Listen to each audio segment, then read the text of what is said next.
Assalamualaikum warahmatullahi wabarakatuh. Seperti kita lihat di sini ya, diskusi kita. Ini kita akan diskusi tentang transistor sebagai penguat sinyal ya. Dimana di sini kita menunjukkan tentang betul-betul merancang konsep. Jadi kalkulasinya itu nanti ke seri 2. Ini saya katakan seri 1 aja gitu ya. Nanti untuk yang perhitungannya ke seri 2. Bagaimana kita betul-betul merancang dan memahami yang ada di sini. Maksudnya apa ya. Nah, di sini maksudnya di sini ada sinyal kecil, misal 10 mV. Kemudian dia masuk ke transistor ya. Kita rubah dia menjadi misalnya dia 5 ya. Jadi peak to peak-nya itu dari sini ke sini itu adalah 10, dari sini peak to peak itu 20. Itu hanya permisalan aja ya di situ ya. Oke. Nah, kemudian yang saya ambil sambil contoh di sini itu adalah ini adalah mic ya, mikrofon ya. Karena dia sebagai untuk penguat audio. Karena tujuan pembahasan kita ini adalah memperkuat sinyal kecil pada mic ya, yang nantinya tuh bisa dimasukkan ke V input ke penguat daya yang bisa menjalankan bisa mengeraskan suara ya. Selain daripada itu di rangkaian ini kita juga akan kita buat ya, kita bahas juga tentang apa? Frekuensi untuk penerima radio. Jadi bisa untuk frekuensi penerima radio ini. Ya. Oke, seperti yang kita lihat di sini ya. Kalau kita sekarang kita menggunakan mic, ya mic yang ada ya, udah kita cara menggunakan mic, maka gelombang suara yang di kerongkongan kita ini, yang sumber gelombang suara, yaitu akan menjadi gelombang suara longitudinal, itu dirubah oleh mic itu menjadi gelombang listrik, yaitu gelombang transversal, gelombang sinus. Itu dalam hal ini kita fokus ke tegangan.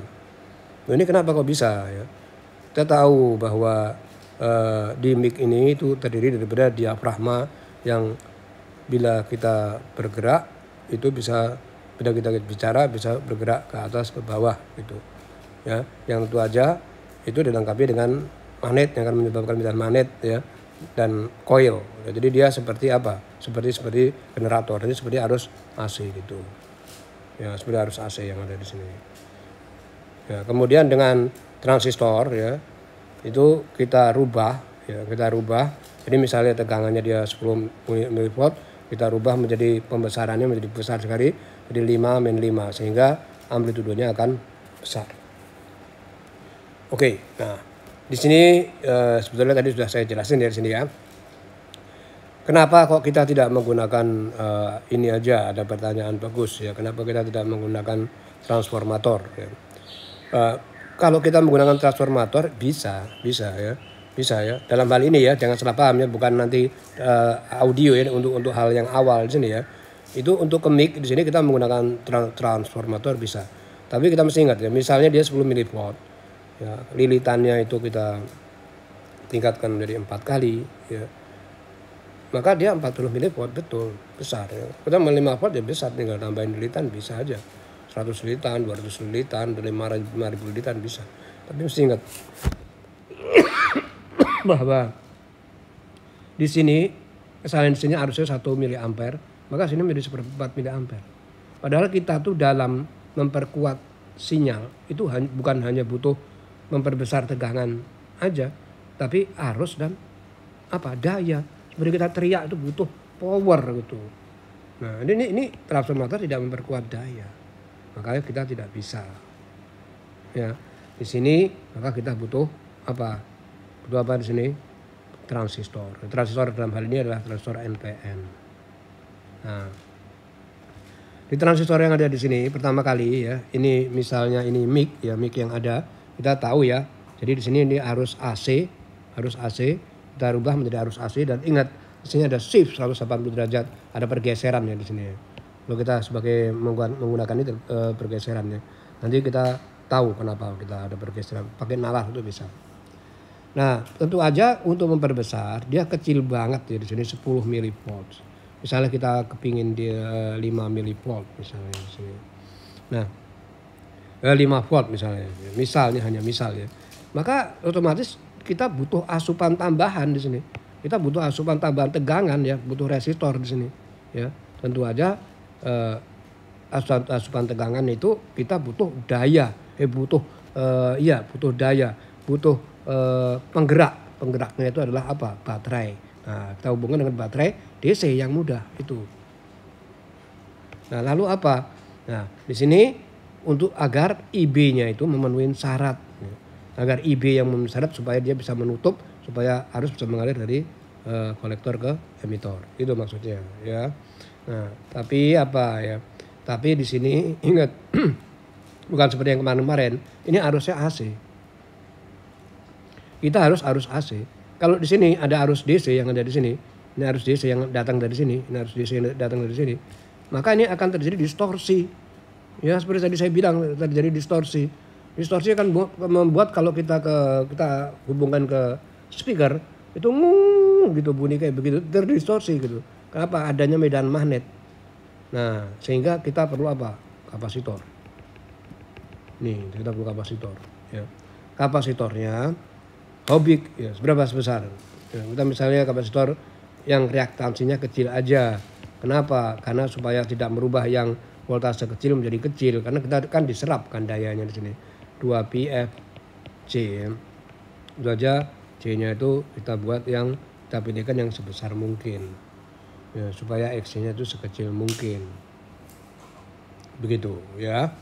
Nah, setelah itu ya oke, sekarang kita mendapatkan rangkaian yang ada di sini ya. Kita besar ya. Nah, ini rangkaiannya saya buat baru. Sini mic, sini hubungan dengan kapasitor. Kemudian di sini resistor, saya katakan dia R1 ya. Kemudian dia sini RC, R di kolektor ya.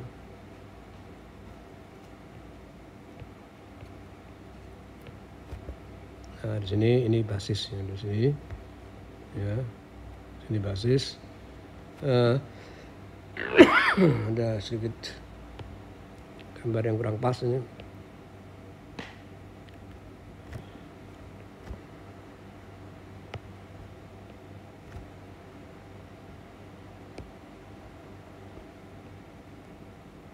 Di sini ya. Sini kita pasang kapasitor. Sini mic-nya ya. Oke. Nah, di sini kapasitor itu ada positif negatifnya juga loh ya.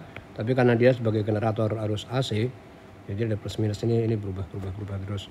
Di sini kita pasang ke hitam aja. Kita pasang ke kaki emitor.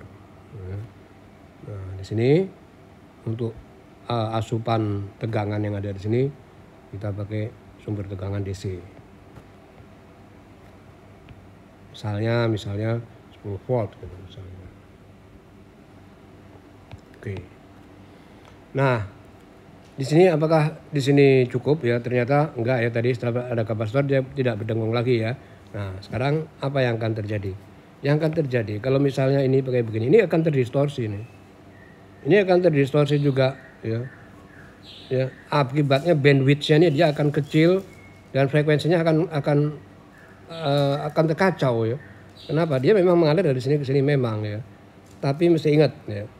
Saya buat permudah aja bahwa pembesaran yang terjadi yang ada di sini ya.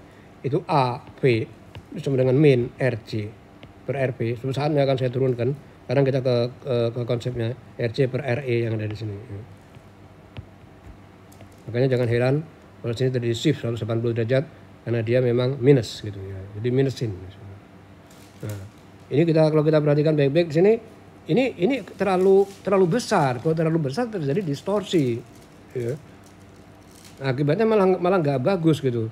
Nah, di sini maka perlu apa? Perlu resistor, perlu tegangan yang ada di sini supaya apa? RC dan RV itu besarnya itu tidak terlalu besar. Jadi maka kita perlu RE yang ada di sini, resistor yang ada di sini. Nah, lalu bagaimana dengan resistor di sini? Cukupkah yang ada di sini? Ya, perhatikan baik-baik ya. Mau yang mau kita ambil mana? Yang hijau di sini. Kita mengambil di sini ya. Misalnya kita mengambil 10 volt dan 5 volt ya. Ini bisa diatur dengan region kerja transistor. Suatu saat dalam perhitungan nanti akan kita bahas ini ya. Misal di sini 5 volt.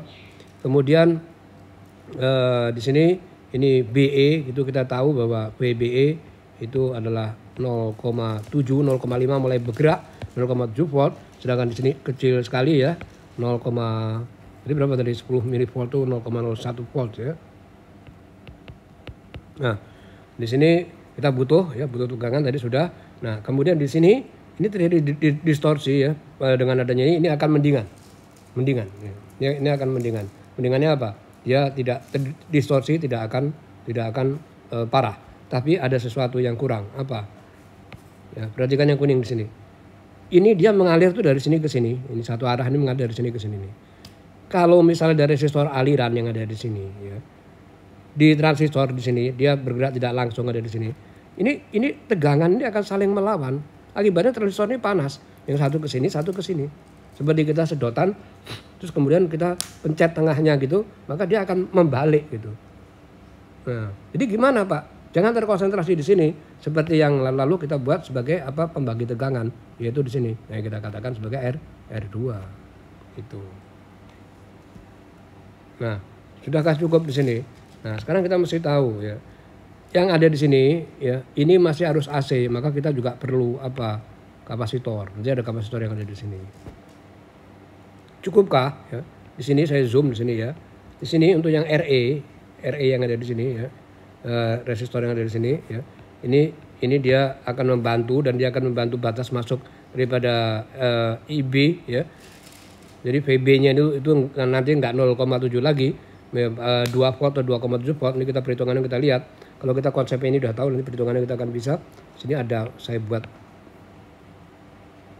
bypass dari kapasitor yang ada di sini. Ya, di sini perhitungannya agak sedikit beda dengan yang hitam di sini. Tujuannya apa? Tujuannya tentu aja supaya ini bypass supaya dia tetap ini harus bolak-balik. Jadi dalam ini semua harus bolak-balik. Sampai halnya di sini ya, dia lebih besar dan dia menjadi harus seperti yang kita inginkan. Nah, berapa kapasitor RC, berapa RE, berapa pembesarannya, berapa R1, berapa R2, berapa kapasitor C1 misalnya, C2 yang ada di sini ya. Nih saya buat begini, saya besarkan. Dan berapa di sini kapasitor C3? Ya, tentu aja tentu saja itu kita perlu perhitungan. Masalahnya kenapa di sini pakai kapasitor? Ingat, kita keluarannya di sini harus bolak-balik ya. Enggak mungkin di sini arus arah. Berarti di sini juga harus bolak-balik juga. Makanya kita perlu kapasitor yang ada di sini untuk bypass. Nah, kita sekarang sudah mendapatkan rangkaiannya, tinggal kita hitung. Kalau menghitung itu, kalau orang suka mencoba-coba, ya bisa aja kalau sudah dapat ini. Tapi menghitung itu akan dapat lebih pasti. Ini tujuan kita kali ini adalah untuk mendesain dan mengerti konsepnya. Baik, saya rasa cukup ya. Semoga bermanfaat. Nantikan untuk seri 2 tentang perhitungan berapa R1, R2, RC, R ini dan berapa kapasitor yang kita butuh. Terima kasih. Assalamualaikum warahmatullahi wabarakatuh.